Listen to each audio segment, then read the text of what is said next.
अस्सलाम वालेकुम नाज़रीन, आप देख रहे हैं यूनिटी न्यूज़ और मुझे कहते हैं फसीहा। नाज़रीन, आज के प्रोग्राम में हम बात करेंगे सवात में एक बार फिर हालात कशीदा हमें नज़र आ रहे हैं।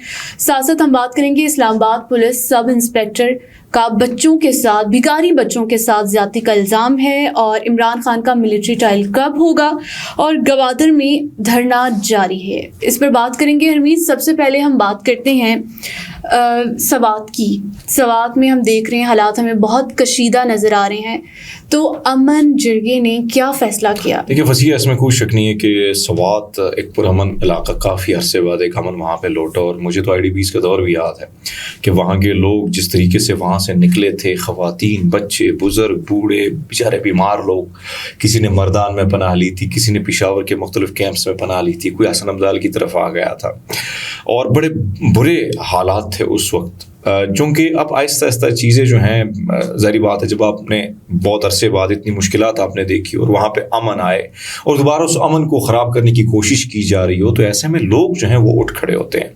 और परसों आपको पता है कि इससे पहले भी एक वाक़या हुआ था कि कबल में 2-3 तालिबान नज़र आए, तो उस पर अवाम उठ खड़ी हुई। अवाम ने भी क्वेश्चन किया कि भाई साहब, कैसे ये लोग आए हैं? यानी ये लोग आते हैं, इतनी सारी चौकियाँ बनी हुई हैं और ये जाके अंदर आ जाते हैं और फिर ये वहाँ पे अपना राज शुरू कर लेते हैं। तो उसके वक्त भी पुरअमन जो है एक एहतजाज हुआ, एहतजाजी रैली हुई है, लोग निकल आए, पूरे सवात के लोग निकल आए। अवामी नेशनल पर जो जितने भी सियासी समाजी लोग थे सारे उस जरिए में इकट्ठे हुए, रैलियाँ निकली अमन के, यानी सफ़ेद झंडे जो है उठाए लोगों ने और वहाँ पे लोगों ने अमन मार्च किया। वो मामला दब गया।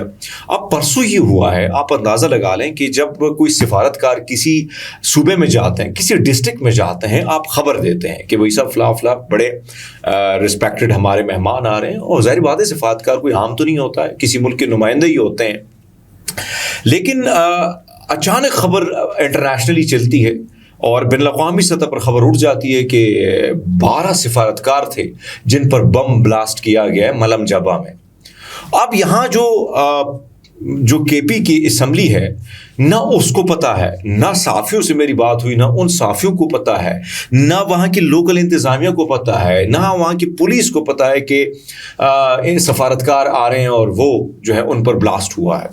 अब मेरे ख्याल में एक क्लिप मेरे पास है, मैं तो पहले नाज़रीन को वो सुना देते हैं, ज़रा सुनिएगा नाज़रीन ये क्लिप। असम्बली में जो सेशन हो रहा है कि इदारों की मुदाखलत नहीं होनी चाहिए। ये जो कंटिन्यूस सेशन चल रहा है, ये इसी सिलसिले की कड़ी है। हम कहते हैं बार बार कि सूबाई हुकूमत को पता नहीं है, सफारतकार चुपकी से लेके जाती है और जब इतना बड़ा सानिया होता है तो फिर बाहर की दुनिया से इंटरनेशनल मीडिया पे वो ब्रेक होता है। तो ये एम्बेरसमेंट किसके लिए है? ये एस्टेब्लिशमेंट के लिए है, ये वफाकी हुकूमत के लिए है।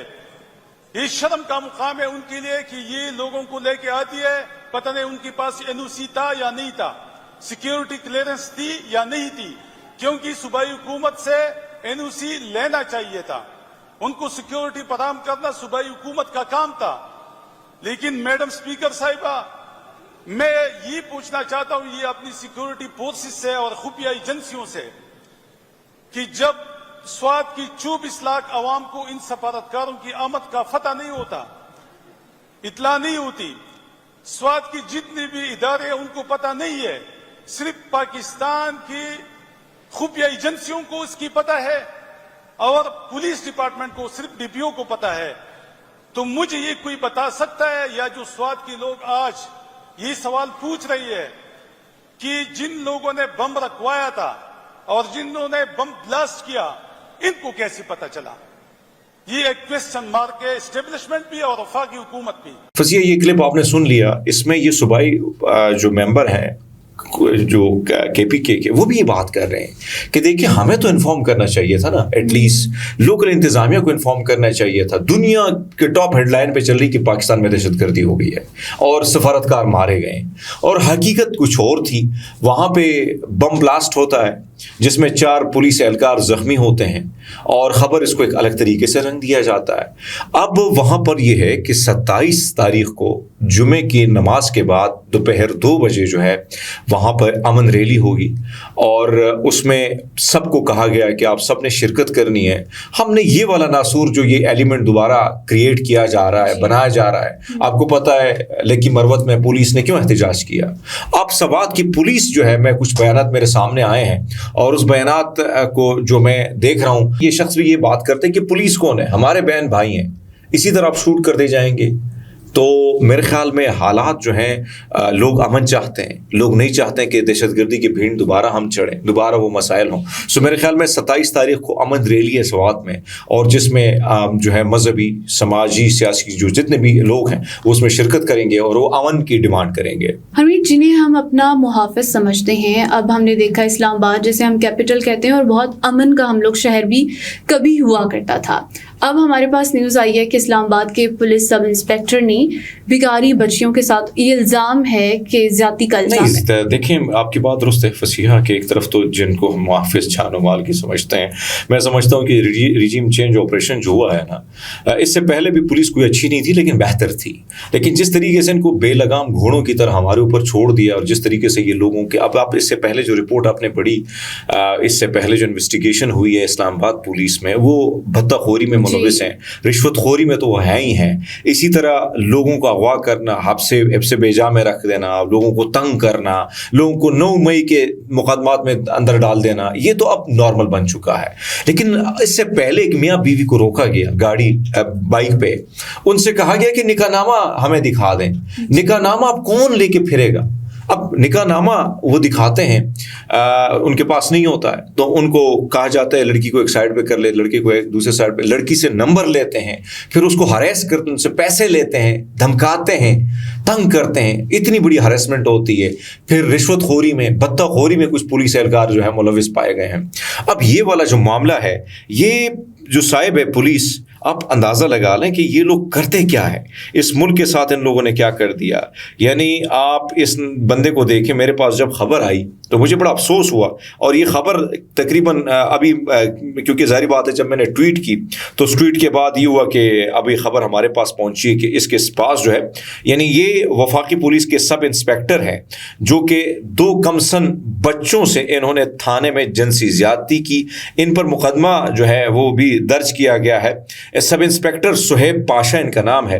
تو سگے بھائیوں کو, چھوٹے چھوٹے بھائی ہیں, یہ اخبار میں ہم آپ کو فوٹیج بھی دکھا رہے ہیں, اس میں آپ دیکھیں, ان کو یہ جو ہے اٹھا کے لے کے ان کے ساتھ زیادتی کی, اور پھر ان کو اس نے تھانے یعنی ایک سائڈ پہ عیدی سینٹر میں چھوڑا. لیکن کہا یہ جا رہا ہے کہ بہت ساری بھکاری بچوں کے ساتھ اس نے زیادتیاں کی ہیں. تو آپ اندازہ لگا لیں کہ یہ کس قسم سے فرسٹریٹڈ ہو گئے ہیں. یعنی ان کو ہمارے ٹیکسوں سے جو تنخواہیں ان کی جیبوں میں جاتی, اس پہ یہ ان کے کام ہے محافظ بننا. لیکن پرابلم یہ ہے کہ جس طریقے سے پنجاب کی پولیس بے لگام ہو گئی ہے, 9 مئی کے کے بعد جو لوگوں نے زیادتیاں کی ہیں اس کی مثال نہیں ملتی ہے. ابھی جس طریقے سے یہ ظلم کر رہے ہیں, یہ کام ان کا نہیں ہے. یہ کام ان کا نہیں ہے کہ لوگوں کو اغوا کرو, لوگ کے تحفظ جان و مال, پھر تو ان کی تنخواہیں بھی مت دو, تو ظلم ہو رہا ہے. اور یہ کیپٹل کی پولیس کر رہی ہے, باقی صوبوں کا تو اللہ ہی حافظ ہو. اچھا حمید, عمران خان کا ملٹری ٹرائل کب ہوگا, اور گوادر میں دھرنا بھی جاری ہے, تو اس حوالے سے آپ کے پاس کیا خبریں ہیں؟ دیکھیے جی, آپ کی بات درست ہے کہ ایک طرف تو گوادر کے حالات پہ بات کی جائے, گوادر میں وہاں پر ایک بار پھر دھرنا دیا گیا ہے. کوسٹ گارڈ جتنے بھی ہیں ان کے خلاف اس وقت احتجاج چل رہا ہے. اور میرے پاس جو خبر ہے, اس خبر کے مطابق جو ہے انہوں نے بلوچستان کے مختلف جگہوں میں, گوادر میں خاص کر کوسٹ گارڈ نے کہ ناروا سلوک کے خلاف یہ مظاہرہ اور دھرنا جاری ہے. تقریباً 4 دن ہو گئے ہیں, گاڑیاں رکی ہوئی ہیں, ٹرانسپورٹ سب چیزیں بلاک ہیں, ہاسپٹل کے مریضوں کے لیے مشکلات ہیں. میں سمجھتا ہوں کہ جب تک آپ عوامی سطح پر جرگے کی صورت میں بات نہیں کرتے ہیں نا, تب جا کے بات کا حل نہیں نکلتا ہے. آپ ہر چیز زور و زبردستی, آپ ہر چیز بندوق کی نوک پہ, ہر چیز ڈنڈا اٹھا کے کریں گے تو ایسا نہیں ہوگا. تو ایک طرف تو ہم دیکھیں تو بھائی آپ لوگوں سے, عوامی نمائندوں کو چاہیے ان سے بات کریں, لیکن عوامی نمائندے لوگ کہاں سے لے آئیں؟ وہاں پہ جو نمائندے وہ فارم 47 کے ہیں, اور وہ کس کی تعریف کرتے ہیں, کس کی جو ہے وہ पॉलिश करते हैं, सबको पता है। तो सिचुएशन वर्स्ट हो रही है, इसको काबू करें, कोशिश करें, बातचीत से ही हल निकलेगा। हर चीज़ बंदूक से नहीं और डंडे से नहीं होगी, प्यार मोहब्बत से ही रास्ता निकल आता है, वरना सिचुएशन अगर ऐसी रही तो सूरत हाल ख़राब होगी। दूसरा सवाल आपने मिलिट्री कोर्ट का किया है, तो अभी मेरे पास अभी पाकिस्तान तहरीक इंसाफ के जो सरबराह इमरान खान साहब की मुमकिन मिलिट्री हिरासत में ट्रायल रोकने की दरख्वास्त जो है वो दायर की गई थी। जस्टिस मियां गुल हसन औरंगजेब ने जो है एडिशनल अटारनी जनरल के बयान पर दरख्वास्त निपटा दी है। एडिशनल अटारनी जनरल से पूछा गया कि भाई साहब क्या फ़ैसला करना है, तो उसने कहा कि अभी तक कोई फ़ैसला नहीं हुआ है, लेकिन मेरे ख्याल में अभी जो ये कानून लेके आना चाहते हैं, कुछ तरमीम करना चाहते हैं, उसके बाद फिर मामला कुछ होंगे, क्योंकि कंटेनर हर जगह लगा दिए गए हैं, पूरा इस्लामाबाद कंटेनरस्तान बना दिया गया है। और अगर इस किस्म की आईनी तरमीम होगी और इस किस्म के फैसले होंगे, एक सिविलियन का मिलिट्री ट्रायल होगा, और फिर एक ऐसे लीडर का जो मोस्ट पॉपुलर लीडर है पाकिस्तान का और मकबूल तरीन पार्टी के सरबराह हैं, सबसे ज़्यादा वोट उन्होंने लिया है, उसके साथ अगर ऐसा करेंगे तो मेरे ख्याल में हालात नॉर्मल नहीं होंगे, हालात मज़ीद ख़राब होंगे। बहुत शुक्रिया हरमीत। मज़ीद हमारी वीडियोज़ को देखने के लिए हमारे चैनल को सब्सक्राइब करें। अपना बहुत सारा ख्याल रखिएगा। अल्लाह हाफ़िज़।